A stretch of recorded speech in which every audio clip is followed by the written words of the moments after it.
मेरे प्यारे देशवासियों, नमस्कार। कोरोना की दूसरी वेव और दूसरी वेव से हम भारतवासियों की लड़ाई जारी है। दुनिया के अनेक देशों की तरह भारत भी इस लड़ाई के दौरान बहुत बड़ी पीड़ा से गुजरा है। हम में से कई लोगों ने अपने परिजनों को, अपने परिचितों को खोया है। ऐसे सभी परिवारों के साथ मेरी पूरी संवेदनाएं हैं। साथियों, बीते 100 वर्षों में आई ये सबसे बड़ी महामारी है, त्रासदी है। इस तरह की महामारी आधुनिक विश्व ने न देखी थी, न अनुभव की थी। इतनी बड़ी वैश्विक महामारी से हमारा देश कई मोर्चों पर एक साथ लड़ा है। कोविड अस्पताल बनाने से लेकर आईसीयू बेड्स की संख्या बढ़ानी हो, भारत में वेंटिलेटर बनाने से लेकर टेस्टिंग लैब्स का एक बहुत बड़ा नेटवर्क तैयार करना हो, कोविड से लड़ने के लिए बीते 1.25 साल में ही देश में एक नया हेल्थ इंफ्रास्ट्रक्चर तैयार किया गया है। सेकंड वेव के दौरान अप्रैल और मई के महीने में भारत में मेडिकल ऑक्सीजन की डिमांड अकल्पनीय रूप से बढ़ गई थी। भारत के इतिहास में कभी भी इतनी मात्रा में मेडिकल ऑक्सीजन की जरूरत कभी भी महसूस नहीं की गई। इस जरूरत को पूरा करने के लिए युद्ध स्तर पर काम किया गया। सरकार के सभी तंत्र लगे। ऑक्सीजन रेल चलाई गई, एयरफोर्स के विमानों को लगाया गया, नौसेना को लगाया गया। बहुत ही कम समय में लिक्विड मेडिकल ऑक्सीजन के प्रोडक्शन में 10 गुना से ज्यादा बढ़ाया गया।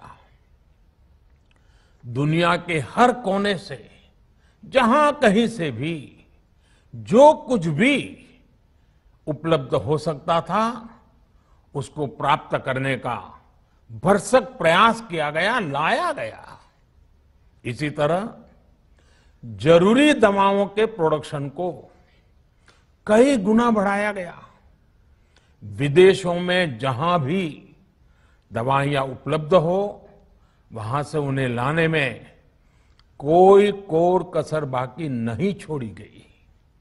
साथियों, कोरोना जैसे अदृश्य और रूप बदलने वाले दुश्मन के खिलाफ लड़ाई में सबसे प्रभावी हथियार कोविड प्रोटोकॉल है।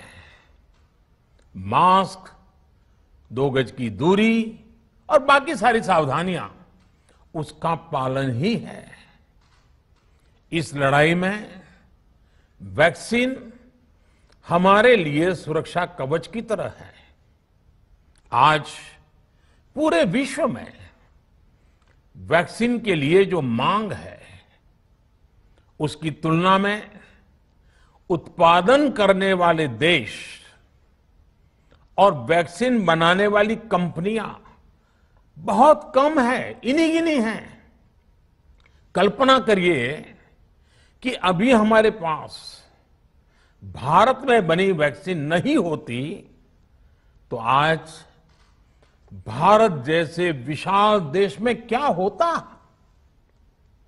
आप पिछले 50-60 साल का इतिहास देखेंगे तो पता चलेगा कि भारत को विदेशों से वैक्सीन प्राप्त करने में दशकों लग जाते थे। विदेशों में वैक्सीन का काम पूरा हो जाता था, तब भी हमारे देश में वैक्सीनेशन का काम शुरू भी नहीं हो पाता था। पोलियो की वैक्सीन हो, स्मॉल पॉक्स, जहां गांव में हम इसको चेचक कहते हैं, चेचक की वैक्सीन हो, हेपेटाइटिस बी की वैक्सीन हो, इनके लिए देशवासियों ने दशकों तक इंतजार किया था। जब 2014 में देशवासियों ने हमें सेवा का अवसर दिया, तो भारत में वैक्सीनेशन का कवरेज 2014 में भारत में वैक्सीनेशन का कवरेज सिर्फ 60% के आसपास था, 60% के आसपास था। और हमारी दृष्टि में ये बहुत चिंता की बात थी। जिस रफ्तार से भारत का टीकाकरण कार्यक्रम चल रहा था, उस रफ्तार से देश को 100% टीकाकरण कवरेज का लक्ष्य हासिल करने में करीब करीब 40 साल लग जाते हैं। हमने इस समस्या के समाधान के लिए मिशन इंद्रधनुष को लॉन्च किया। हमने तय किया कि मिशन इंद्रधनुष के माध्यम से युद्ध स्तर पर वैक्सीनेशन किया जाएगा और देश में जिसको भी वैक्सीनेशन की जरूरत है उसे वैक्सीन देने का प्रयास होगा। हमने मिशन मोड में काम किया और सिर्फ 5-6 साल में ही वैक्सीनेशन कवरेज 60% से बढ़कर 90% से भी ज्यादा हो गई। 60 से 90, यानी हमने वैक्सीनेशन की स्पीड भी बढ़ाई और दायरा भी बढ़ाया।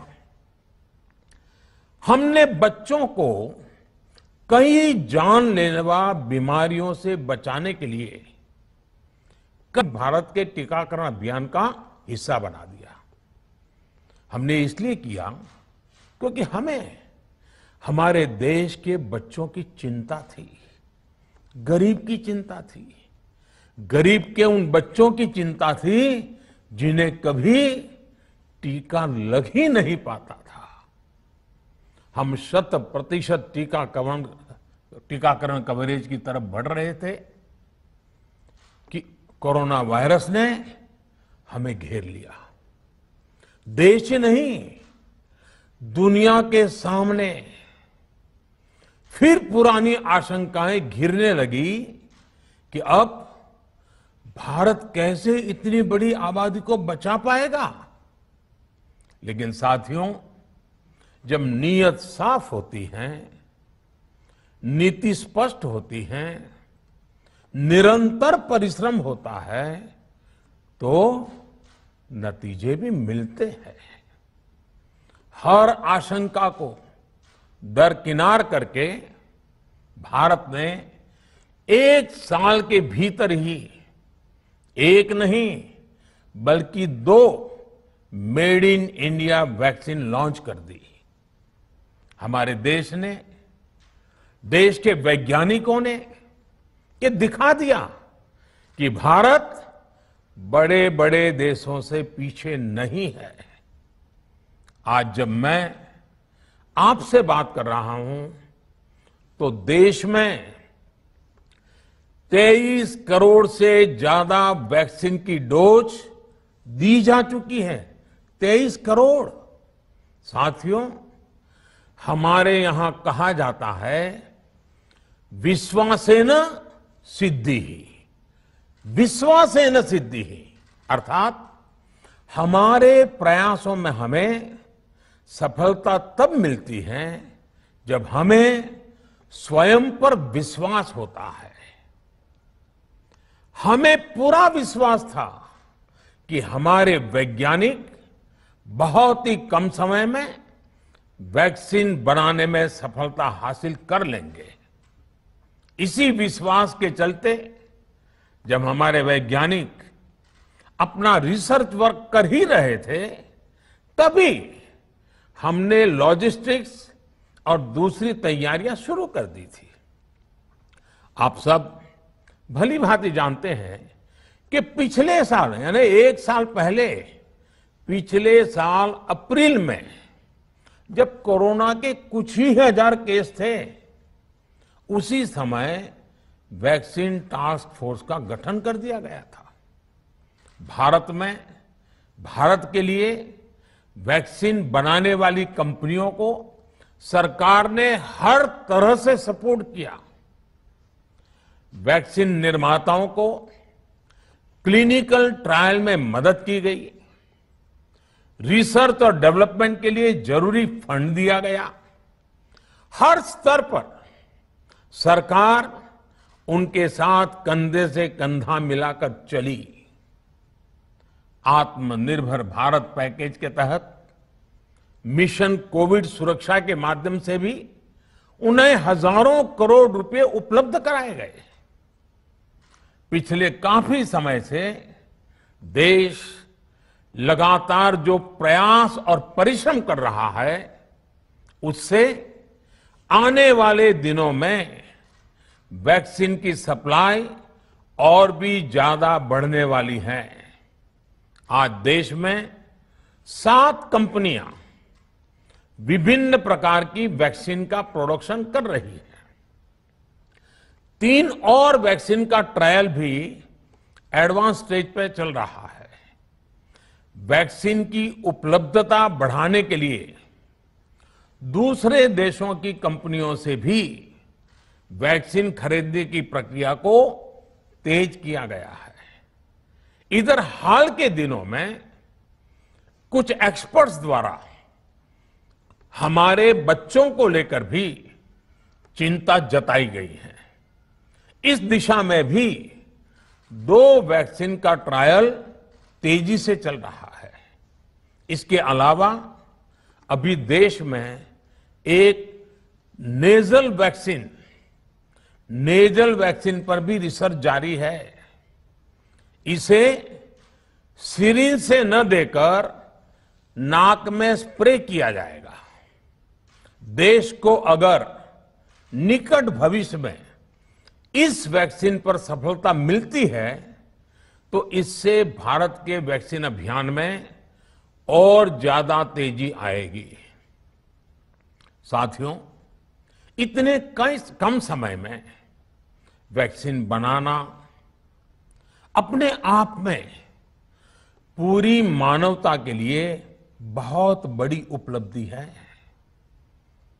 लेकिन इसकी अपनी सीमाएं भी हैं।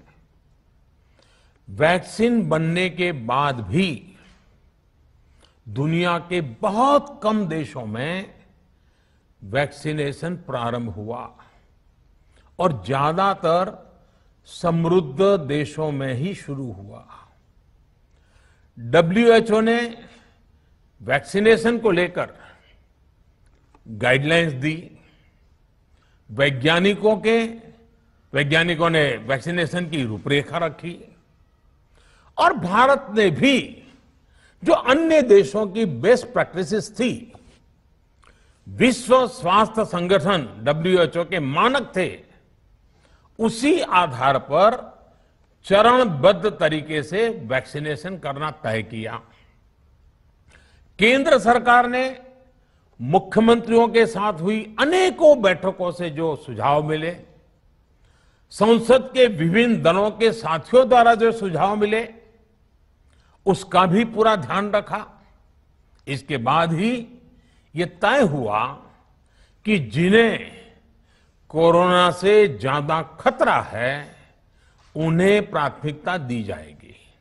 इसलिए ही हेल्थ वर्कर्स, फ्रंटलाइन वर्कर्स, 60 वर्ष की आयु से ज्यादा के नागरिक, बीमारियों से ग्रसित 45 वर्ष से ज्यादा आयु के नागरिक, इन सभी को वैक्सीन पहले लगनी शुरू हुई है। आप कल्पना कर सकते हैं कि अगर कोरोना की दूसरी वेव से पहले हमारे फ्रंटलाइन वर्कर्स को वैक्सीन नहीं लगी होती तो क्या होता। सोचिए, हमारे डॉक्टर्स, नर्सिंग स्टाफ को वैक्सीन ना लगी तो क्या होता। अस्पतालों में सफाई करने वाले हमारे भाई बहनों को, एम्बुलेंस के हमारे ड्राइवर्स भाई बहनों को वैक्सीन ना लगी होती तो क्या होता। ज्यादा से ज्यादा हेल्थ वर्कर्स को वैक्सीनेशन होने की वजह से ही वो निश्चिंत होकर दूसरों की सेवा में लग पाए, लाखों देशवासियों का जीवन बचा पाए। लेकिन देश में कम होते कोरोना के मामलों के बीच केंद्र सरकार के सामने अलग अलग सुझाव भी आने लगे, भिन्न भिन्न मांगे होने लगी। पूछा जाने लगा, सब कुछ भारत सरकार ही क्यों तय कर रही है, राज्य सरकारों को छूट क्यों नहीं दी जा रही है, राज्य सरकारों को लॉकडाउन की छूट क्यों नहीं मिल रही है, one size does not fit all जैसी बातें भी कही गई। दलील ये दी गई कि संविधान में चूंकि हेल्थ, आरोग्य प्रमुख रूप से राज्य का विषय है, इसलिए अच्छा है कि सब राज्य ही करें। इसलिए इस दिशा में एक शुरुआत की गई। भारत सरकार ने एक बृहद गाइडलाइन बनाकर राज्यों को दी ताकि राज्य अपनी आवश्यकता और सुविधा के अनुसार काम कर सके। स्थानीय स्तर पर कोरोना कर्फ्यू लगाना हो, माइक्रो कंटेनमेंट जोन बनाना हो, इलाज से जुड़ी व्यवस्थाएं हो, भारत सरकार ने राज्यों की इन मांगों को स्वीकार किया। साथियों, इस साल 16 जनवरी से शुरू होकर अप्रैल महीने के अंत तक भारत का वैक्सीनेशन कार्यक्रम मुख्यतः केंद्र सरकार की देखरेख में ही चला। सभी को मुफ्त वैक्सीन लगाने के मार्ग पर देश आगे बढ़ रहा था। देश के नागरिक भी अनुशासन का पालन करते हुए अपनी बारी आने पर वैक्सीन लगवा रहे थे। इस बीच कई राज्य सरकारों ने फिर कहा कि वैक्सीन का काम डिसेंट्रलाइज किया जाए और राज्यों पर छोड़ दिया जाए। तरह तरह के स्वर उठे, जैसे कि वैक्सीनेशन के लिए एज ग्रुप क्यों बनाए गए। दूसरी तरफ किसी ने कहा कि उम्र की सीमा आखिर केंद्र सरकार ही क्यों तय करे। कुछ आवाजें तो ऐसी भी उठी कि बुजुर्गों का वैक्सीनेशन पहले क्यों हो रहा है। भांति भांति के दबाव भी बनाए गए। देश के मीडिया के एक वर्ग ने इसे कैंपेन के रूप में भी चलाया। साथियों, काफी चिंतन मनन के बाद इस बात पर सहमति बनी कि राज्य सरकारें अपनी तरफ से भी प्रयास करना चाहती हैं, तो भारत सरकार को क्यों इतराज हो और भारत सरकार इतराज क्यों करे। राज्यों की इस मांग को देखते हुए, उनके आग्रह को ध्यान में रखते हुए 16 जनवरी से जो व्यवस्था चली आ रही थी, उसमें प्रयोग के तौर पर एक बदलाव किया गया। हमने सोचा कि राज्य ये मांग कर रहे हैं, उनका उत्साह है, तो चलो भाई 25% का काम उन्हीं को सुपुर्द कर दिया जाए, उन्हीं को दे दिया जाए। स्वाभाविक है 1 मई से राज्यों को 25% काम उनके हवाले कर दिया गया। उसे पूरा करने के लिए उन्होंने अपने अपने तरीके से प्रयास भी किए। इतने बड़े काम में किस तरह की कठिनाइयां आती हैं, ये भी उनके ध्यान में आने लगा। उनको पता चला पूरी दुनिया में वैक्सीन की क्या स्थिति है, इसकी सच्चाई से भी राज्य परिचित हुए। और हमने देखा एक तरफ मई में सेकेंड वेव, दूसरी तरफ वैक्सीन के लिए लोगों का बढ़ता रुझान, और तीसरी तरफ राज्य सरकारों की कठिनाइयां। मई में 2 सप्ताह बीतते बीतते कुछ राज्य खुले मन से ये कहने लगे कि पहले वाली व्यवस्था ही अच्छी थी। धीरे धीरे इसमें कई राज्य सरकारें जुड़ती चली गई। वैक्सीन का काम राज्यों पर छोड़ा जाए, जो इसकी वकालत कर रहे थे उनके विचार भी बदलने लगे। एक अच्छी बात रही कि समय रहते राज्य पुनर्विचार की मांग के साथ फिर आगे आए। राज्यों की इस मांग पर हमने भी सोचा कि देशवासियों को तकलीफ ना हो, सुचारू रूप से उनका वैक्सीनेशन हो। इसके लिए 1 मई के पहले वाली, यानी 1 मई के पहले 16 जनवरी से अप्रैल अंत तक जो व्यवस्था थी, पहले वाली पुरानी व्यवस्था को फिर से लागू किया जाए। साथियों, आज ये निर्णय लिया गया है कि राज्यों के पास वैक्सीनेशन से जुड़ा जो 25% काम था, उसकी जिम्मेदारी भी भारत सरकार उठाएगी। ये व्यवस्था आने वाले 2 सप्ताह में लागू की जाएगी। इन 2 सप्ताह में केंद्र और राज्य सरकारें मिलकर नई गाइडलाइंस के अनुसार आवश्यक तैयारी कर लेंगी। संयोग है कि 2 सप्ताह बाद 21 जून को ही अंतर्राष्ट्रीय योग दिवस भी है।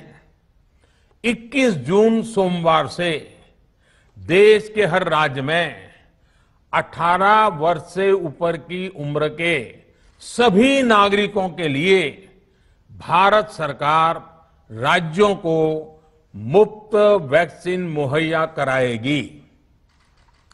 वैक्सीन निर्माताओं से कुल वैक्सीन उत्पादन का 75% हिस्सा भारत सरकार खुद ही खरीदकर राज्य सरकारों को मुफ्त देगी। यानी देश की किसी भी राज्य सरकार को वैक्सीन पर कुछ भी खर्च नहीं करना होगा। अब तक देश के करोड़ों लोगों को मुफ्त वैक्सीन मिली है। अब 18 वर्ष की आयु के लोग भी इसमें जुड़ जाएंगे। सभी देशवासियों के लिए भारत सरकार ही मुफ्त वैक्सीन उपलब्ध करवाएगी। गरीब हो, निम्न मध्यम वर्ग हो, मध्यम वर्ग हो या फिर उच्च वर्ग, भारत सरकार के अभियान में मुफ्त वैक्सीन ही लगाई जाएगी। हां, जो व्यक्ति मुफ्त में वैक्सीन नहीं लगवाना चाहते, प्राइवेट अस्पताल में वैक्सीन लगवाना चाहते हैं, उनका भी ध्यान रखा गया है। देश में बन रही वैक्सीन में से 25% प्राइवेट सेक्टर के अस्पताल सीधे ले पाए, ये व्यवस्था जारी रहेगी। प्राइवेट अस्पताल वैक्सीन की निर्धारित कीमत के उपरांत एक डोज पर अधिकतम 150 रुपये ही सर्विस चार्ज ले सकेंगे। इसकी निगरानी करने का काम राज्य सरकारों के पास ही रहेगा। साथियों, हमारे शास्त्रों में कहा गया है, प्राप्य आपदम न व्यथते कदाचित। उद्योगम अनु इच्छति चा प्रमत्तः, अर्थात विजेता आपदा आने पर उससे परेशान होकर हार नहीं मानते, बल्कि उद्यम करते हैं, परिश्रम करते हैं और परिस्थिति पर जीत हासिल करते हैं। कोरोना से लड़ाई में 130 करोड़ से अधिक भारतीयों ने अभी तक की यात्रा आपसी सहयोग, दिन रात मेहनत करके तय की है। आगे भी हमारा रास्ता हमारे श्रम और सहयोग से ही मजबूत होगा।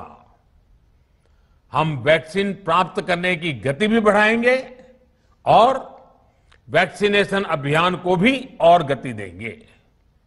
हमें याद रखना है कि भारत में वैक्सीनेशन की रफ्तार आज भी दुनिया में बहुत तेज है, अनेक विकसित देशों से भी तेज है। हमने जो टेक्नोलॉजी प्लेटफॉर्म बनाया है कोविन, उसकी भी पूरी दुनिया में चर्चा हो रही है। अनेक देशों ने भारत के इस प्लेटफॉर्म को इस्तेमाल करने में रुचि भी दिखाई है। हम सब देख रहे हैं कि वैक्सीन की एक एक डोज कितनी महत्वपूर्ण है।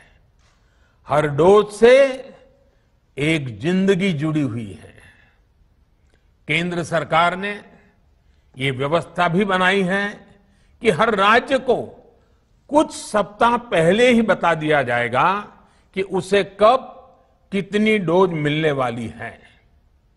मानवता के इस पवित्र कार्य में वाद विवाद और राजनीतिक छींटाकशी से ऐसी बातों को कोई भी अच्छा नहीं मानता है।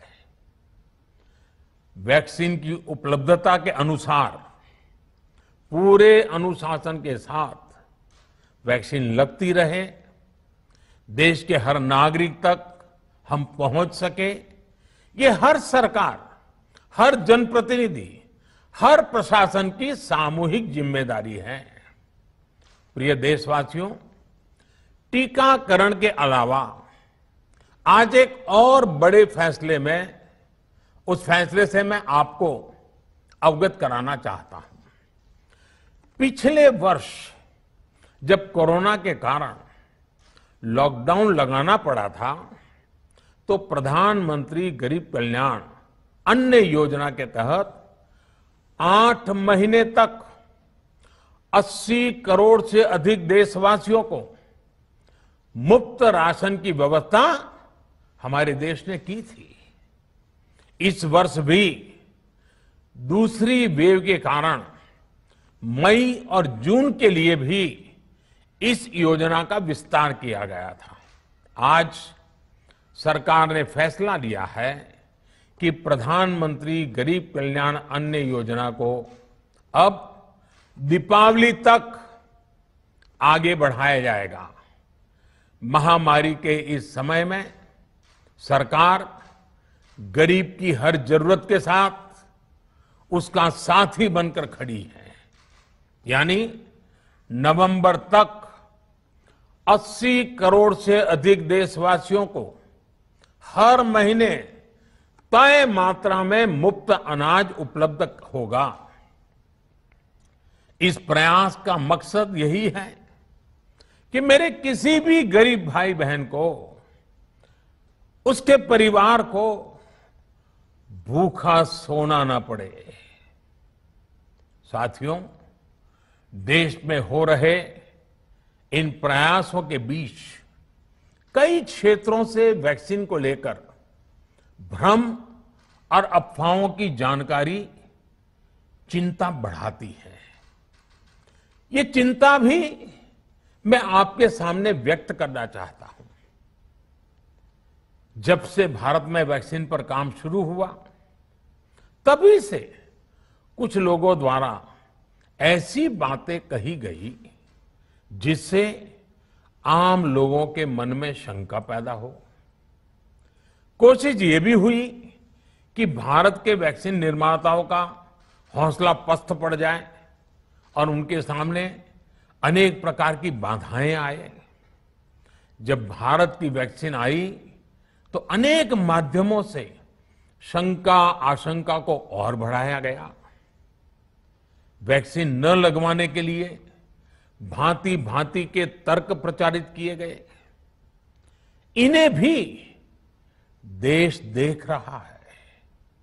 जो लोग वैक्सीन को लेकर आशंका पैदा कर रहे हैं, अफवाहें फैला रहे हैं, वो भोले भाले भाई बहनों के जीवन के साथ बहुत बड़ा खिलवाड़ कर रहे हैं। ऐसी अफवाहों से सतर्क रहने की जरूरत है। मैं भी आप सबसे, समाज के प्रबुद्ध लोगों से, युवाओं से अनुरोध करता हूं कि आप भी वैक्सीन को लेकर जागरूकता बढ़ाने में सहयोग करें। अभी कई जगहों पर कोरोना कर्फ्यू में ढील दी जा रही है, लेकिन इसका मतलब ये नहीं कि हमारे बीच से कोरोना चला गया है। हमें सावधान भी रहना है और कोरोना से बचाव के नियमों का भी सख्ती से पालन करते रहना है। मुझे पूरा विश्वास है हम सब कोरोना से इस जंग में जीतेंगे। भारत कोरोना से जीतेगा। इन्हीं शुभकामनाओं के साथ आप सभी देशवासियों का बहुत बहुत धन्यवाद।